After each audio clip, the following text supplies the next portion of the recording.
Hello guys, welcome back to my channel Study Pearson. I am from Kishore and today we study a new topic proportion. Proportion तो हम लोग का ratio जो था इस chapter के time ratio proportion variation ratio हम लोग का प्रीवियस वीडियो में कंप्लीट हो गया था, इसलिए हम प्रोपोर्शन पे आते हैं. तो what is proportion? The proportion क्या है? द इक्वालिटी ऑफ रेशियो, मतलब रेशियो को इक्वल करने, मतलब इक्वालिटी द मतलब रेशियो को इक्वालिटी ऑफ रेशियो, रेशियो का इक्वालिटी को हम लोग प्रोपोर्शन कहते हैं.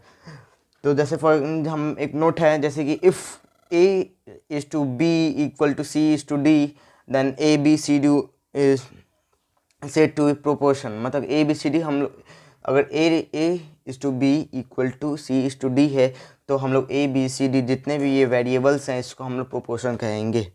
तो एंड द सेम अब इसको हम लोग और कैसे लिख सकते हैं इस फॉर्म को? a is to b proportion c is to d, इस फॉर्म में भी हम लोग लिख सकते हैं प्रोपोर्शन को.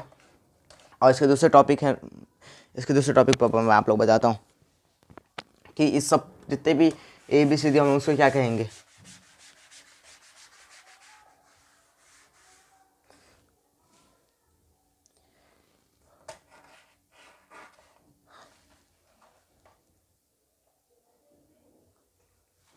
जो फर्स्ट यहाँ मेरे को पॉइंट देना था. E, B, C, D are respectively known as first, second, third and fourth proportion.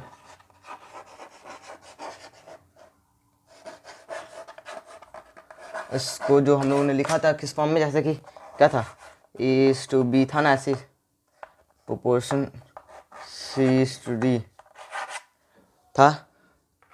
That is first proportion, second proportion, third proportion, fourth proportion.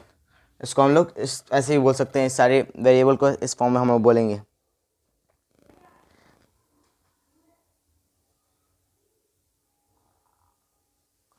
और जो इसका सेकंड भी आसान है, बस समझना है कि इसमें सिर्फ याद रखना है किसको हम लोग क्या कहेंगे और किसको हम लोग क्या कहेंगे. फर्स्ट था कि जो फर्स्ट जो प्रोपोर्शन था, first and fourth proportion are known as extreme. मतलब क्या, हम लोग को जो फर्स्ट और ये फोर्थ जो प्रोपोर्शन है, जैसे ए और डी था, फोर्थ में क्या था, डी था और फर्स्ट में ए था, तो इन दोनों को हम क्या कहेंगे, एक्सट्रीम कहेंगे. सेम ऐसे इसका जो और हम लोग को second and third are known as mean. First fourth equal to extreme and second third equal to mean. अब इसका जो सेकंड है कि फोर्थ जो पॉइंट है वो मैं आप लोगों को बताता हूँ.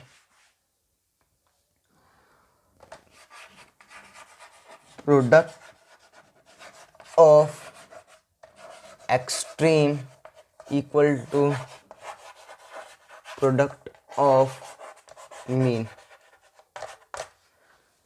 जो इसका प्रोडक्ट एक्सट्रीम का प्रोडक्ट है equal to product of mean है. कैसे? जैसे कि a into D equal to C into B, ये है, ये इसका फोर्थ पॉइंट होगा. अब उसके बाद आते हैं, ये तो आप लोग मालूम, जैसे मैं इसके पहले ही वाला रेशियो में ही मैं बताया था, जैसे कि रेशियो को ए इज टू बी को हम कैसे लिख सकते हैं, ए डिवाइड की फॉर्म में, जैसे कि A ratio B C ratio D, A upon B equal to C upon D. ये तो आप लोग पहले ही मालूम था.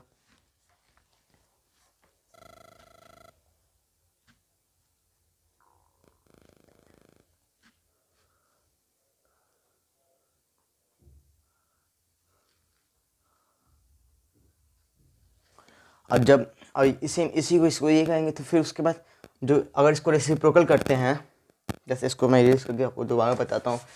जब इसका रेसिप्रोकल करेंगे उस रिलेशनशिप को हम क्या कहते हैं, से अगर यहाँ पे B अपॉन A हो जाएगा equal to D upon C हो जाएगा, फिर उसके बाद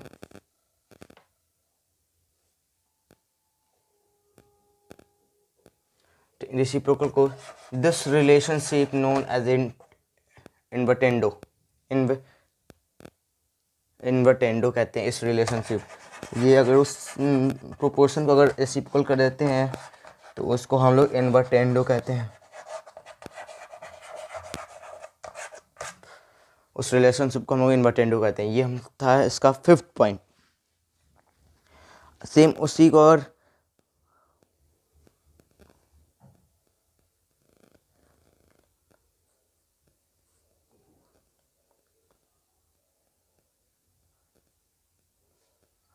अगर वही सेम उसी तरह अगर इसको अगर सेम वही प्रोपोर्शन रहा कि A ratio B proportion C ratio D, और इसको अगर मल्टीप्लाई कर कैसे करते हैं लोग, तो A ratio C proportion B ratio D, इसको और क्लियर लिख देता हूँ, A ratio C proportion B ratio D। This relationship, इस रिलेशनशिप को हम क्या कहेंगे, अल्टरनेंडो। सब ये जितना भी रिलेशनशिप मैं लिख पा रहा हूँ आप लोग को याद रखना होगा, ये रिमेंबर करना पड़ेगा। Without remember you can't understand. इसको अगर रिमेंबर आप नहीं करते हैं तो इस टॉपिक को आप थोड़ा सा भी नहीं समझ पाएंगे, इसका जो रिलेशनशिप है। अब आते 7th पे।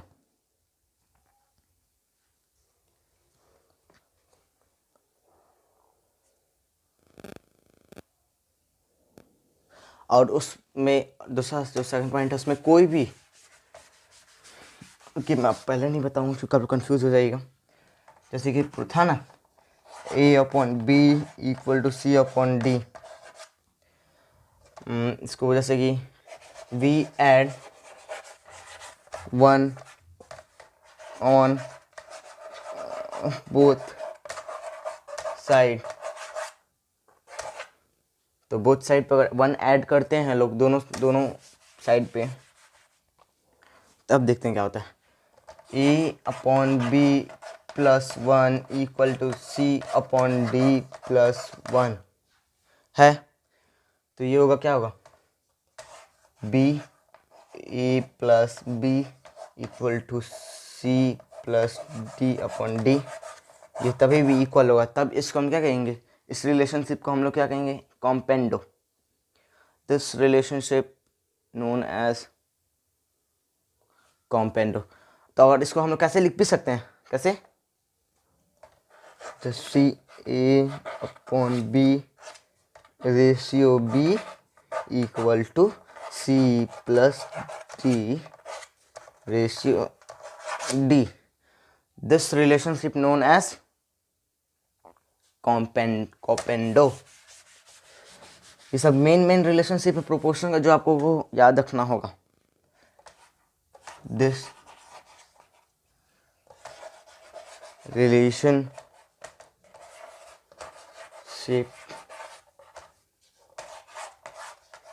known as pen. अभी तक मैंने कितना रिलेशनशिप पढ़ा है आप लोगों को, first invertendo, second alternendo and third is componendo. अब एक और रिमेनिंग रिलेशनशिप है जो आप लोग समझना है।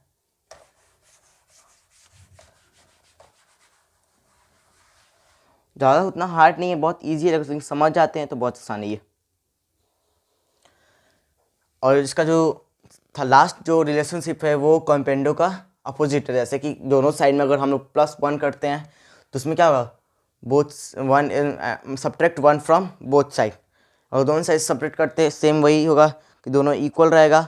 और क्या कहते हैं इसको, उस रिलेशनशिप को हम लोग क्या कहेंगे, डिविडेंडो। डिवेंडो। अब लास्ट जो दो जिसमें दोनों डिवेंडो और कॉम्पेंडो का दोनों का यूज करना है, डैट इज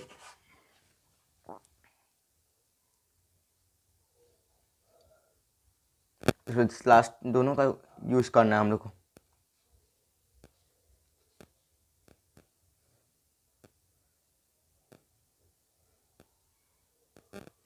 मतलब जैसे जैसे हम लोग का क्या आया था रिजल्ट, ए प्लस बी था ना,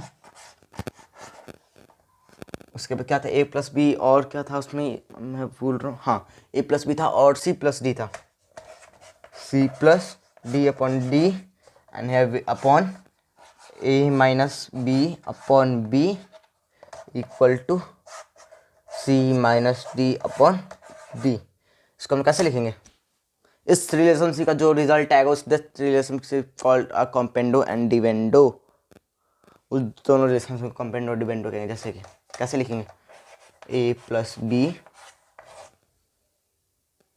रेशियो ए माइनस बी और इक्वल टू, ये साइन मैं इधर लिखता हूँ लेकिन आप लोग कन्फ्यूज हो जाते हैं, फिर दोबारा मैं लिख लेता हूँ तो आप कन्फ्यूज ना हो आप लोग। जैसे कि क्या था first, A plus B ratio A minus B equal to C plus D, C minus, जब पूछेगा कि डी कहाँ गया है, रेसिप्रोकल होगा डिवाइड होगा तो डी तो कटेगा, सबको मालूम है, तो ये कैंसिल होगा डी, तो रिमेनिंग बचेगा दिस इज कॉम्पो एंड डिवेंडो। मैं इसको कॉम्पेंडो को कॉम्पो लिखा हूँ और डिवेंडो को डिवेंडो लिखा, डिवेंडो आप लोग समझ जाइए, कॉम्पेंडो को मैं इसका शॉर्ट फॉर्म में लिखा हूँ और समझ जाते हैं आप लोग। तो अब आते हैं ये प्रोपोर्शन का एक ये हो गया। अब हम प्रोपोर्शन, अब आते हैं सेकंड प्रोपोर्शन क्या है, कंटिन्यूड प्रोपोर्शन। अब प्रोपोर्शन में टॉपिक है कंटिन्यूड प्रोपोर्शन का, proportion topic complete.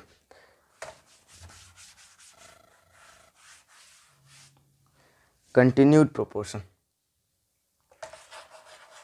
Continued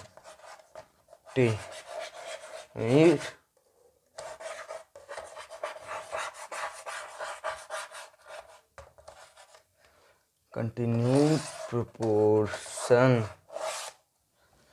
that is continued proportion।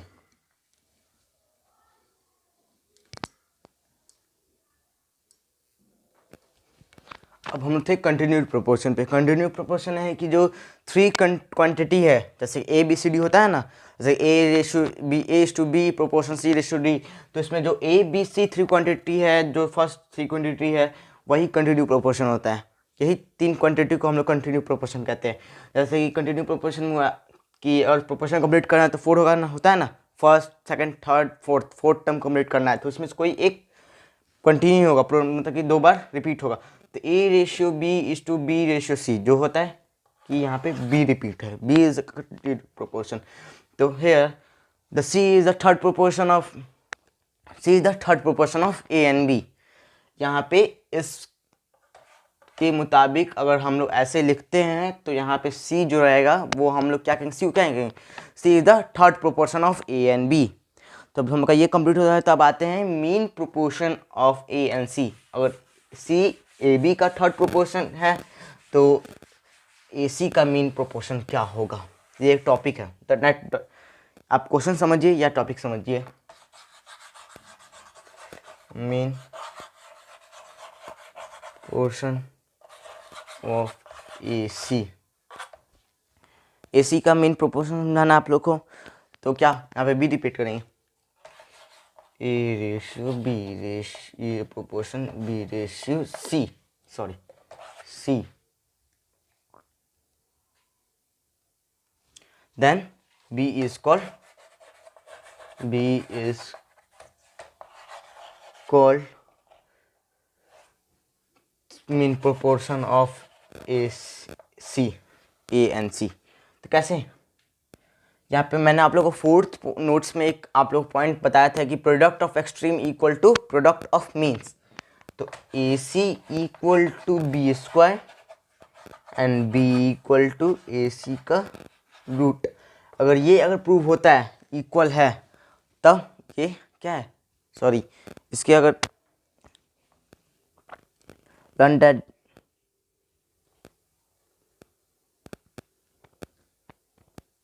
तो इसका अगर बी और नहीं मालूम है बी तो हम लोग क्या बोलते, B is the mean proportion of A and C. A and C का मीन प्रोपोर्शन बी है, तो व्हाट्स बी है, बी को हम क्या लिख सकते हैं, रूट अंडर ए सी। तो mean proportion of A and C, sorry A and C, it's not in multiply, A and C equal to root under A C plus या minus. ये हो गया आंसर। यहाँ पे आप हम लोग का कंप्लीट होता है प्रोपोर्शन। यहाँ पे ये हम लोग का जो 3 टॉपिक पे हम लोग का चैप्टर है, ratio, proportion and variation. We complete 2 topics, ratio and proportion. हम लोग का रेशियो और प्रोपोर्शन कंप्लीट हो गया। अब हम आते हैं वेरिएशन पे। What is variation?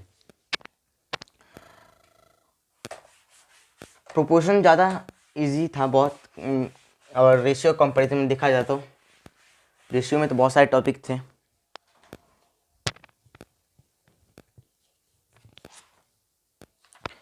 तो हम लोग का यहाँ तक प्रोपोर्शन कंप्लीट हो गया, और इसके अगले वीडियो में आप लोग को वेरिएशन कंप्लीट करूँगा। एंड अभी तक के लिए प्रोपोर्शन ही ठीक है। And thank you for watching my video, and please subscribe my channel and like and share. Thank you.